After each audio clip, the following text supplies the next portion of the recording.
Hello, digital educator, and welcome to this continued series on visible learning strategies for visible instruction, in which we espouse digital tools along with John Hattie's visible learning strategies. And so this session today is going to be about a protocol that is called the Fast and the Curious. It comes from John Crippo and Marlena Haggard in their book, EduProtocols, the first one.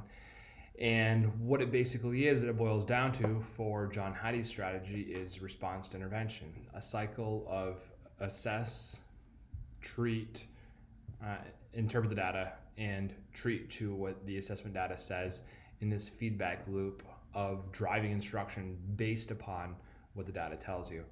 And this strategy has a huge effect size, with the effect size being 1.29. Remember, a 0.4 is the hinge point, which is about normal size instruction. Anything above 0.4 is an impactful strategy. So this has over 3 times that, which means we can get over 2.5 years worth of growth in 1 year based upon the use of this strategy. So it's super powerful. Response intervention, that is. So a little bit about the Fast and Curious. It's a meld between the student's favorite formative assessment games and the data-driven instruction cycle to arrive at this quick response intervention cycle. It immediately is a game, a protocol through the use of games that is very well suited for finite knowledge, for facts and understandings that are not deeper, but arriving at this knowledge so that we can go deeper later on. It's treating to where the deficit areas are to build those areas up. And so I'd have to say that this is best for synchronous instruction. It's not going to work as well for asynchronous. Could you do it? Yeah, you probably could if you recorded videos and passed them out, but this is meant to be really quick, really fast, and it is a part of your application and your assessment of knowledge cycle part of the lesson. So everyone has their own favorite formative assessment tool. It could be Kahoot, it could be Socrative, Gimkit, quizzes, whichever it's going to be. All of these have really changed the game of education when it comes to digital instruction, because they give us immediate feedback and immediate data that we can use to help drive our instruction, whether it's at a student level or whether it's at a class level. So you first have to start off by selecting what your favorite formative assessment tool is. And we should also talk about tech literacy versus tech fluency. The whole concept of tech literacy versus tech fluency is that the more that we spread out our tools, the more tools the kids have to learn, then it is less that they're fluent with those tools. So the example I like to give is, you think about your cell phone that's here and your text message app. You don't even think about how to use it anymore. You've used it so much that it is just second nature to be able to use it. And that comes from repetitions. The first time you used it, it probably wasn't as fluent as it is now. Definitely wasn't.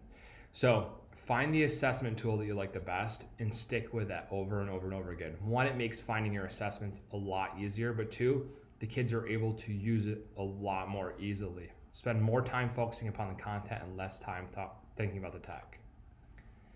So here's what the process of the Fast and the Curious is, and it's really a mini response intervention process. You have the kids take an assessment. Kids absolutely love to take their Kahoots, quizzes, Gimkit, because the competition that's involved and the power-ups and the cool things you can do with them. So you have to give this assessment out first. What the Fast and Curious is a little bit different about is that it gives the assessment before you actually do any instruction. So you can see if they have background knowledge, almost like a pretest. And so you have students take this digital formative assessment.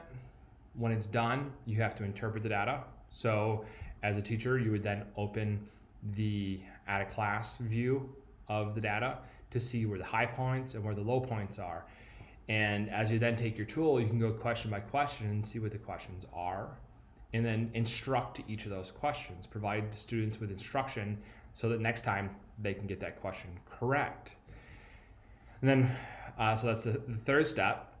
And what we do is it loops right back. It goes right back to that assessment again. So after you've done that assessment, interpret, and instruct to each one of the questions or deficit areas, you take the assessment right over again. And so you can see immediate growth. So the kids can get this immediate repetition. We're getting lots and lots of repetition of skills in here. Each time that you go through this cycle, you're getting your assess where you get a view in, and you get the instruction as well too. So 2 repetitions there for each cycle. And if you get 3 in, that's 6 repetitions very, very quickly, which should take no more than 10 minutes to go through 2 or 3 cycles of this Fast and the Curious protocol. So after we assess the second time, we again have to interpret the data, and the data should be different than the first time. Kids should show growth if the instruction that you provided them was on point and if it was effective at reaching the kids. Now, here's where the cool part is that when you find in the data that you have high points, you don't teach to those. And that's how you can get through this so quickly, is the questions that we have 100% kids at, don't even touch them. Skip it, go right on. And so on the second time through, you're going to instruct again, provide kids with greater instruction that comes along with that, and we start the cycle over. Now, my third time that I like to go through it, I still do the assessment again, which by at this point, kids should start be picking up on the questions. And I would interpret again, but instead of me teaching on the third time through, or perhaps you want to do this on the second time through, I would assign questions out to kids where they would have to teach one of their peers what it is for that question, why they understood it. And you can even go further into the data to look at a student level to see who got it correctly and have kids reteach their peers. And so through the third time through, you do that assessment, interpret, and instruct.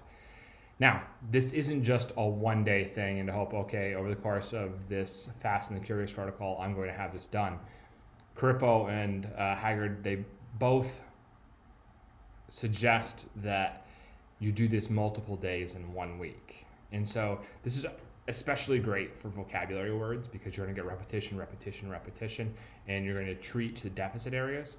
But if you do this Monday, Wednesday, Friday, Monday, Tuesday, Wednesday, Thursday, Friday, 3, 5, 2 times a week, you're going to see significant growth. And instead of this just being a cursory response to the curriculum, this actually becomes the scope and the sequence, the instructional set for the targeted skills. And so with this, I hope that you found the Fast and Curious to be intriguing. Give it a try. If you have any questions, don't be afraid to reach out to our model school staff.